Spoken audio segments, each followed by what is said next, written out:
Fiizaa hin kasaree tikeetii hin kasaree waan gahee jara obboleetii itti meeralle kan mucattii ittillee mucattiin maal jedhani fiizaan kan fiizaa hojjadhe tikeetii muree as dhufte mucattiin keessan riipoortii seente riipoortii deebite sun dammoo balleessaa kootii miti karatu cufamee deebite kanaaf kisaaraa keessaa fudhadhe kan kisaaraa achumatti ajjeesne na gahee osoo hin ta'in kan sii deebisaa jedheen hin barbaadu guutuu malee naan jette akkamitti anuu kuma ilaale fiizaan hukum 96 dhufe Itoophiyaa yoo deebiste tikeetii isiin galfatte 80 fi tikeetiin kan muramu 65 mee birri isiitu 15 qofa ka hafe yusula tikeetii yoo keessaa murre 80 keessa kaanu anu hin kasare birri 100 wayidha walii galatti gimaash si deebsanaan gimaash an barbaadu muluu malee yoo ati muluun deebifne warri tiktokii naa fuudha naan jette mee warri tiktokii waan kana akkamitti irraa fuudhan warri tiktokii hoyitutu hin galchine guyyaa duraa ka ijoollee dhiiraa ammoo yoo dandeessan karaa sisteema amma jedhaa dhusan hin seente yoo hin seenne ammoo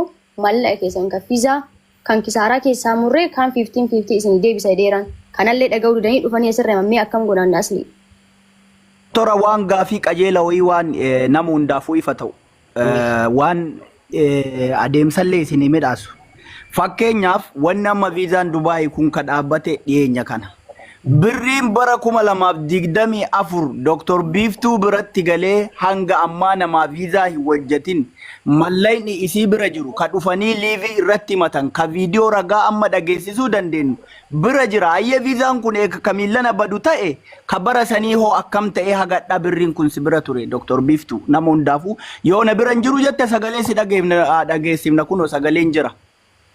Si ammoo si dheengadhi si deebiseera barra. Si deebisee ture 2024 kan jettu 24 wanti jedhu hin jiru mucattii Beeruut irraa dhufuuf na dhageeffadhu mucattii Beeruut dhufuuf nin fidadha jettee obboleettii fidadha jettee Beeruut irraa asnaaseen settee diraama 1,000 narra galchite mucattiin dammoo yeroo isii asii fiizaa Beeruut nu xalamneefitti biyya bu'ee birrii keenyaa deebisii naan jette tikeetti biyyaatiin na buusanii naan jette Ana fiizaa xalabee fi erge biyya yoo buute ani maaltu na galche mee sammee maal jetta ani xalabee fi kootu jedhe namittiin biyya na buusteen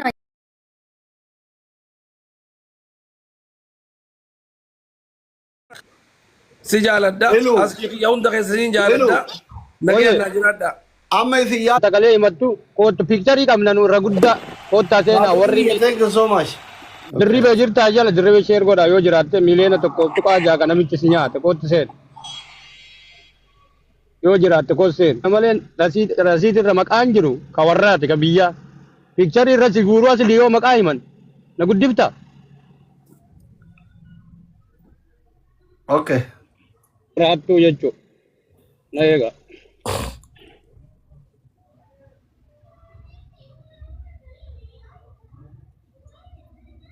maqaa kanaa beeytan dubbadha kuni borcii qabaa yuko maka abbaan beenne malee maqaan isaa kan maqaa jalana barreessa kana jechuun miliyoona lama faamiliillee dhaga'ee gosti dhageetteerti maqaa isaa ayyala barreessa haa barreessanii haa barreeffatanii maqaa daganne nuti maqaan birrii erganii barreessa ummata ayyala warri himattan. Kana irraa bareeda yuko ijoollee naannoo kofaleeti ijoollee naannoo kofaleeti gara miliyoona lamaa fi wayiitti birriin irra jirtu miliyoona lamaaf tuqaa 8 akkas jala barreeffadha. Ilu mucaan kadeessa galgala isa arrabsee ba'e guutamaan jedhu guutamaa jedhu abar mucaan kadee galgala si kanarra na arrabse kanaa miti guutamaan guutamaa nageessoodhani guutamaa inni biraa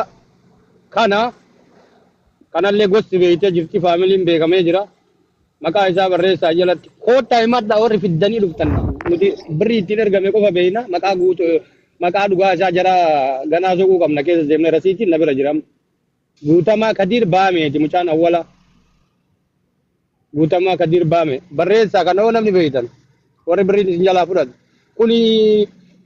kunillee gosti beeytee jirti iskiriinshuut godhadha maqaa irratti ijoolleen dhuftee himattu Muktaar jedhaa jiran Aishi kabira sadaffaa isinii finna sadaffaan Muktaar baay'eedha Muktaar ana kuni isin ulfeessa jedhaan iyyuu shamarraniini birrii kennuu miti kottaa intala moo gurbatu hattu kun gurbaadha maqaa jaraas jala barreessa yoo sodaattan keessaan barreessa Muktaar abbaa abdiiti jechuun abdii Muktaar.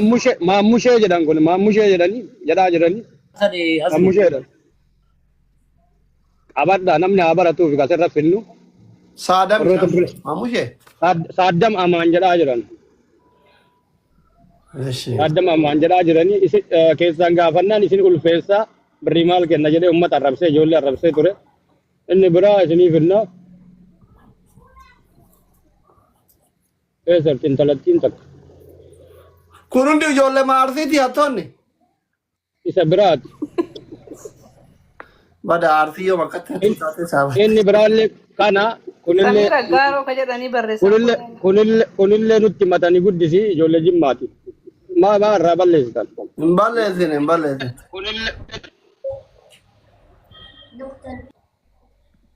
Kunillee ijoollee hedduu zarafe kanallee qabadhaa maqaa isaa namni beeytanii pikcharii tokkocha kana qaba jechuudha. Akkasii warri eda himattanii koottaati guyyaa kana himattan maqaa jaraa barreessaa. Abdii Shaggar jedhanii Abdii Shaggar. Dubartii keessa Dr. Biiftuu Boqomaa hannaan himatame Dubaay. Maaltu? Dubaayin dubartii keessa Dr. Biiftuu qofa himatame.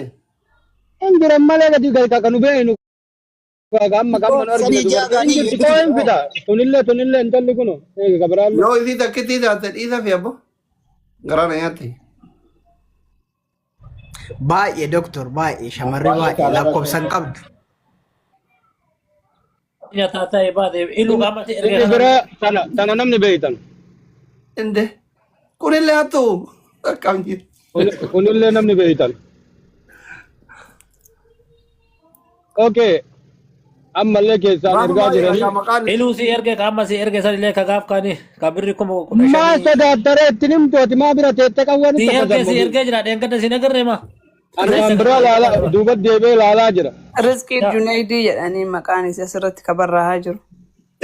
Iluu kiyya sirreeffama. Isa amma xiqqoo marraa qaban isaa bambee rasiitii jiraa bara kana guutu. Iluu. Itti fufi ayyee itti fufi. Sirreeffama. Warra birrii 500,000 olii malee warra sanii gadi hin baasin taaptaa bolgoranii birrii gaafa taaptaabii wajjin fixan fahattu jettee nama himatti beere Dubaay baala ga'e. Amma birrii gurguddaa marti isaa tuunoo xixiqqaan Warra baasi. birrii guguddaa malee warra birrii xixiqqaa baara wajjin deemanii roomantikii waliin dalaganii gadaa reestooraantii walaaffeeranii kiilolee walaaffeeranii maal jedhanii gaafa birriin dhumate immoo hannaan wal himatan waan sanillee keessatti xiyyeeffannoo keessa galchaa. Sobaan maqaa nama Warri balleessuu taaptaabii toosaan hin ta'u. Warri taaptaabii hariiroo jaalalaa xiqqeeshu illee qabaannaan hin ta'u. warri hariiroo jaalalaatiin wal nyaatan himanni keessan mana kiyyatti kufaa. Ani fudhan.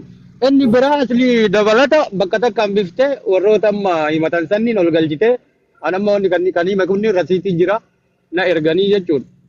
Kanniin qulqulleeffachuu yoo barbaadde qulqulleeffachuu hin dandeetta akkas jechuu barbaadde. Yoo qulqulleessaa jenne ammallee koottaa rasiitii jira isin himatanii koottaaf qulqulleessaa warri birrii nyaatanii jechuu barbaade kanuma biyyarraa illee Itoophiyaa irraa jira warri Itoophiyaa warri himachuu barbaadan achitti birrii isinirraa fudhatanii achi haftan koottaa himadhaa. Tole galatooma. Bakka ammatti namni as jiru Dr. Biiftuu. Doktora himannaa isinirratti baname kun akkamiin laalta waan jiruma maqaa isin balleessan.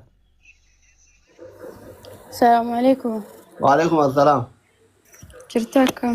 Jirra alhamdulillah. Ilaa doktor galatoomaati.